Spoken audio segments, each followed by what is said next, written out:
Hello coders, welcome to my channel. இன்றைக்கி நம்ம என்ன பார்க்க போகிறோம்னா ஸ்டாக் டேட்டா ஸ்ட்ரக்சர் தான் பார்க்க போகிறோம். அதில் leet code number 150 evaluate reverse polish notation. ஓகேவா, இதான் பார்க்க போகிறோம். ஃபஸ்ட்டு ஸ்டாக்னா என்னென்னா, இப்போ நம்ம வந்து ஒரு புக், இந்த எக்ஸாம்பிள் பாருங்கள், புக் மேலே புக் வச்சு அதை ஸ்டாக்குன்னு சொல்லுவோம். இன்னும் என்னென்னா, நம்ம அம்மா வந்து சப்பாத்தி பாக்ஸை வச்சுருப்பாங்களே, 1/1 சப்பாத்திஸ் இருக்கும், அதையும் நம்ம ஸ்டாக்குன்னு தான் சொல்லுவோம். அதே மாதிரி இப்போ நம்ம அம்மா சப்பாத்தி வச்சுருக்கோம், நம்ம என்ன பண்ணுவோம், ஃபஸ்ட்டு மேலே இருக்க சப்பாத்தி தான் நம்ம வெளியே எடுப்போம். அப்போ என்ன எடுக்கிறோம், லாஸ்ட் இன் ஃபர்ஸ்ட் அவுட், அதுதான் வந்து ஸ்டாக்னு சொல்லுவாங்க. லாஸ்ட்டாக வைக்கிற சப்பாத்தியை ஃபஸ்ட்டாக எடுக்கிறனால. ஓகேவா, நெக்ஸ்ட்டு இதில் வந்து ஆப்ரேஷன்ஸ் என்னென்ன பண்ணுவாங்கன்னா, புஷ்ஷு பாப்புன்ற ஆப்ரேஷன் தான். புஷ்ஷுனா அந்த ஸ்டாக்குள்ளே இன்சர்ட் பண்ணுறது புஷ்ஷுன்னு சொல்லுவாங்க, மீன் மேலே போய் வைக்கிறது. தென் மேலே இருக்கிறத வெளியே எடுப்போம்ல, அதை வந்து பாப்புன்ற ஆப்ரேஷன் சொல்லுவாங்க. ஓகேவா, டெலிட் பண்ணுறது இல்லை ரிமூவ் பண்ணுறது அப்படின்னு சொல்லுவாங்க. ஓகே, தென் வந்து ஸ்டாக்கில் இருக்க டாப் மோஸ்ட் எலமெண்ட்டு டாப்னு சொல்லுவாங்க. அவ்வளோதான் அபவுட் ஸ்டாக்ன்றது. ஓகேவா, நான் இன்ஃபிக்ஸ் நோட்டேஷன் சொல்கிறேன், அதுக்கப்புறம் அந்த ரிவர்ஸ் பாலிஷ் நோட்டேஷன் எப்படி இருக்கும் அப்படி சொல்கிறேன். ஓகேவா, இன்ஃபிக்ஸ் நோட்டேஷன்னா நம்மளோட ஆப்ரன்ஸ்க்கு நடுவில் ஆப்ரேட்டர் இருந்துச்சுன்னா அதுதான் இன்ஃபிக்ஸ் நோட்டேஷன் சொல்லுவாங்க. தென் இதில் வந்து இந்த ப்ராக்கெட்ஸ்லாம் கூட இருக்கும். ஓகேவா, இது நார்மல் இன்ஃபிக்ஸ். இது இப்போ இந்த ரிவர்ஸ் பாலிஷ் நோட்டேஷன் என்ன பண்ணுன்னா, நம்மளோட அந்த ஆப்ரன்ஸ் வந்து ஃபஸ்ட்டு வந்துடும், அதுக்கப்புறம் தான் ஆப்ரேட்டர் வரும். இங்கே வந்து இந்த ப்ராக்கெட்ஸ் எல்லாமே இருக்காது. இதுதான் ரிவர்ஸ் பாலிஷ் நோட்டேஷன். ஓகேவா, இப்போ நம்ம என்ன பண்ணுவோம், அந்த ஆப்ரன்ஸ்க்கு இந்த ஆப்ரேட்டரை வந்து அப்ளை பண்ணி நம்ம வந்து அவுட்புட் வந்து அவங்களுக்கு கொடுக்கணும். அவ்வளோதான். ஓகேவா, இதுதான் அவங்க கொடுத்துருக்க கொஸ்டின். உங்களுக்கு கொஸ்டின் பார்த்தாலே புரியும், இந்த நோட்ஸில் இருக்க நிறையா இது அதெல்லாம் நீங்கள் பார்த்து வந்து ரொம்ப கன்ஃபியூஸ் ஆகிக்க வேணாம். ஜஸ்ட் நார்மலாக என்ன சொல்லியிருக்காங்க, டோக்கன் ஒரு ஸ்ட்ரிங் வந்து உங்களுக்கு கொடுப்பாங்களாம் ஃபுல்லாக. ஓகேவா, அதில் வந்து அரித்மெட்டிக் ஆப்ரேஷன்ஸ்லாம் கூட இருக்கும், ரிவர்ஸ் பாலிஷ் நோட்டேஷன் அப்படி சொல்கிறாங்க அது. ஓகேவா, நம்ம வந்து கடைசியாக ஒரே ஒரு இன்டீஜர் வேல்யூ மட்டும் எல்லா ஆப்ரேஷனும் முடிச்சதுக்கப்புறம் அவங்களுக்கு கொடுக்கணும். எக்ஸாம்பிள் 3 எக்ஸாம்பிள் கொடுத்துருக்காங்க. நான் ஃபஸ்ட்டு எக்ஸாம்பிள் எக்ஸ்பிளைன் பண்ணுறேன், அதை வச்சு நீங்கள் அடுத்தடுத்த எக்ஸாம்பிள்ஸை ஒர்க் அவுட் பண்ணி பாருங்கள். ஓகேவா, இதுதான் நம்மளோட ஃபர்ஸ்ட் எக்ஸாம்பிள். ஃபஸ்ட்டு டோக்கன்ஸ் எல்லாமே பாருங்கள், ஸ்ட்ரிங்காக இருக்கா. அதுக்கப்புறம் நம்ம அவுட்புட் வந்து இதாக வரும். எக்ஸ்ப்ளனேஷன் அவங்க கொடுத்தது. இப்போ நான் எக்ஸ்பிளைன் பண்ணுறது எப்படி நம்ம ஸ்டாக் வச்சு போட போகிறோம் அப்படின்னு. ஓகேவா, நான் சொல்லிட்டேன், ஸ்டாக்குள்ளே புஷ் பண்ணிக்கலாம், பாப் பண்ணிக்கலாம் அப்படின்னு. அந்த ஆப்ரேஷன் மட்டும்தான் வச்சு ஈஸியாக பண்ண போகிறோம் இந்த ப்ராப்ளம். ஓகேவா, இது ஃபஸ்ட் நான் என்ன பண்ண போகிறோம் அப்படின்னு ஒரு ஜென்ரலாக ஒன் லைனில் சொல்லிடுறேன். ஓகேவா, ஆப்ரேட்டர் வந்துச்சுன்னா நம்ம வந்து ஆப்ரேஷன் பண்ணுவோம். ஓகே, ஆப்ரேட்டர் இல்லாமல் ஆப்ரன்ஸ் அந்த நம்பர்ஸ் வந்துச்சுன்னா அதை வந்து நம்ம ஸ்டாக்குள்ளே போட்டுருவோம். ஓகேவா, இதை புரிஞ்சுக்கோங்க. அவ்வளோதான். இப்போ வந்து ஃபர்ஸ்ட் பாருங்கள், ஃபஸ்ட்டு வந்து 2 இருக்குது, அது வந்து என்னது, நம்பர், நாட் அன் ஆப்ரேட்டர். ஓகேவா, அதனால் அதை வந்து ஸ்டாக்குள்ளே போட்டுக்கிறேன். அடுத்து 1 என்னது, ஆப்ரேட்டர் கிடையாது, ஸோ அதையும் ஸ்டாக்குள்ளே புஷ் பண்ணிக்கிறேன். அடுத்து நமக்கு என்னது, ப்ளஸ்ன்னு சொல்லி நமக்கு ஆப்ரேட்டர் வந்து வருது. ஆப்ரேட்டர் வரும்போது என்ன பண்ணணும்னா, ஸ்டாக்கில் இருக்க லாஸ்ட் 2 எலமெண்ட்ஸை நான் பாப் அவுட் பண்ணணும். ஓகேவா, இப்போ N2 பாப் அவுட் பண்ணிக்கிறேன். ஐ மீன் N2 ஈக்குவல் டு ஸ்டாக் மேலே இருக்கிறது, அப்புறம் N1 சொல்லி ஸ்டாக் அடுத்து இருக்கிறது. லாஸ்ட் 2 எலமெண்ட்ஸை மட்டும் தான் நான் பாப் பண்ணுவேன். ஏன் N2 N1 எடுக்கிறேன்னா, நம்ம ஸ்டாக்குள்ளே போடும் போது ஒரு ஆர்டரில் போட்டுருப்போம், வெளியே எடுக்கும் போது ரிவர்ஸ் ஆர்டரில் வரும். அதனால தான் இங்கே நான் வந்து N2 ஃபஸ்ட்டு வெளியே எடுக்கிறது, N1 செகண்ட் வெளியே எடுக்கிறதுன்னு போட்டிருக்கேன். ஓகேவா, இதை புரிஞ்சுக்கோங்க.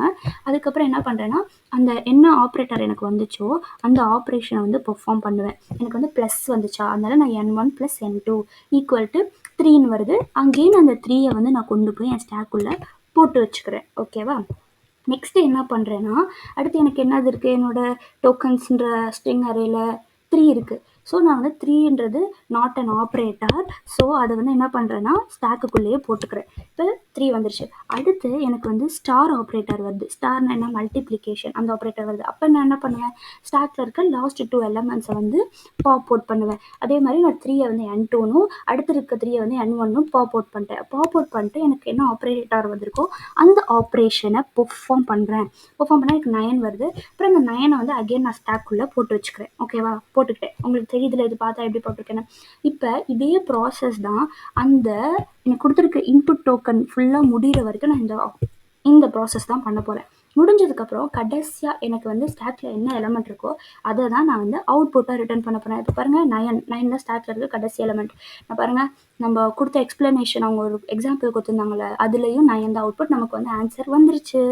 இதே இதை மற்ற எல்லா எக்ஸாம்பிளுக்கும் இந்த மாதிரி நீங்களே ஸ்டாக் போட்டு இதுக்குள்ளே போட்டுட்டேன். ஓகே, அடுத்து நெக்ஸ்ட்டு எனக்கு ஆப்ரேட்டர் வந்துருச்சு, வெளியே எடுத்து ஆப்ரேஷன் பெர்ஃபார்ம் பண்ணுறேன் அப்படின்னு சொல்லி நீங்கள் வந்து பண்ணி பாருங்கள். அடுத்தடுத்த எக்ஸாம்பிளுக்கு அப்போ இன்னும் நல்ல அண்டர்ஸ்டாண்டிங் வந்து கிடைக்கும்.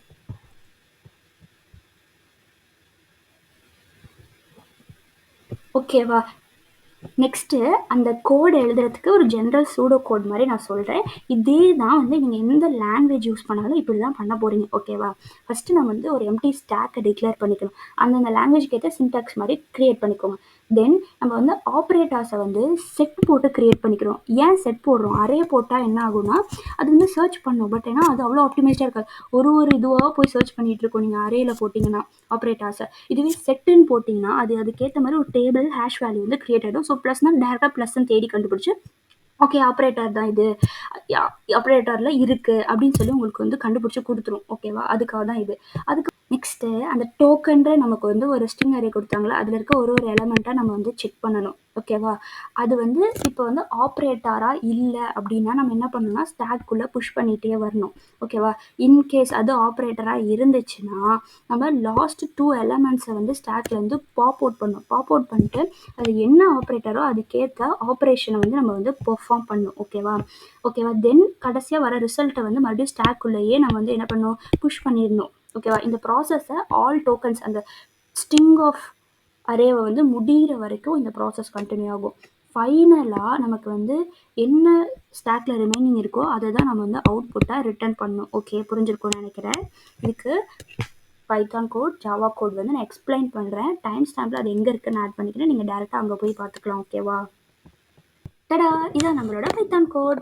நான் வந்து சூடோ கோட் எக்ஸ்பிளைன் பண்ணும்போதே சொன்னேன்ல, அதே மாதிரி தான் இங்கேயும் நம்ம வந்து ஆப்ரேட்டருக்கு வந்து செட்ஸ் கிரியேட் பண்ணிக்கிறோம் ஃபார் ஃபாஸ்டர் சர்ச்சிங். ஓகேவா? நெக்ஸ்ட்டு செட் கிரியேட் பண்ணிட்டேன். தென் ஸ்டாக் வந்து பைத்தானில் வெரி ஈஸி. ஓகேவா? அது கிரியேட் பண்ணுறதே ஜஸ்ட் நீங்கள் வந்து ஒரு ப்ராக்கெட் மட்டும் போட்டால் போதும், ஸ்டாக் வந்து கிரியேட் ஆகிடும். அதுக்கப்புறமேட்டு ஃபார் ஐ இன் டோக்கன்ஸில் இருக்க ஒன்று ஒன்றா நான் சர்ச் பண்ணணும். ஓகேவா? நெக்ஸ்ட்டு அந்த ஐன்றது ஆப்ரேட்டராக இல்லைன்னா நான் என்ன பண்ணுவேன் அப்படியே ஸ்டாக்குள்ளே ஆட் பண்ணிடுவேன். ஓகேவா?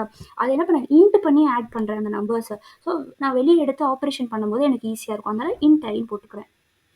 நெக்ஸ்ட் எல்ஸில் வந்து என்னென்னா அது வந்து ஆப்ரேட்டராக இருந்துச்சுன்னா என்ன பண்ணும் ஸ்டாக்கில் இருக்க லாஸ்ட் எலிமெண்ட்ஸை பாப் அவுட் பண்ணும். இப்போ n2 equal to S dot பாப்னா அந்த ஃபஸ்ட்டு இருக்கிறது வரும். அடுத்து n2 equal to S dot பாப்னா அடுத்து இருக்கிறது வந்துடும். ஓகேவா? தென் அது என்ன ஆப்ரேட்டரோ அதுக்கேற்ற ஆப்ரேஷன் எழுதணும். ப்ளஸ்னா n + n2 என்னோடய ஸ்டாக்குள்ளே போயிடும்.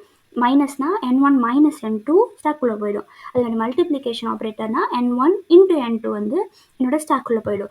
டிவிஷனும் நார்மலாக பண்ணி நீங்கள் இன்ட்டாக வந்து அப்பன் பண்ணிக்கணும். ஏன்னா வந்து 0 வந்து வரக்கூடாது அப்படின்னு சொல்லி ட்ரன்கேட் டுவர்ட்ஸ் 0ன்னு கொடுத்துருக்காங்க. அதனால் நீங்கள் இதை இன்ட்டாக கன்வெர்ட் பண்ணிக்கோங்க. ஓகேவா?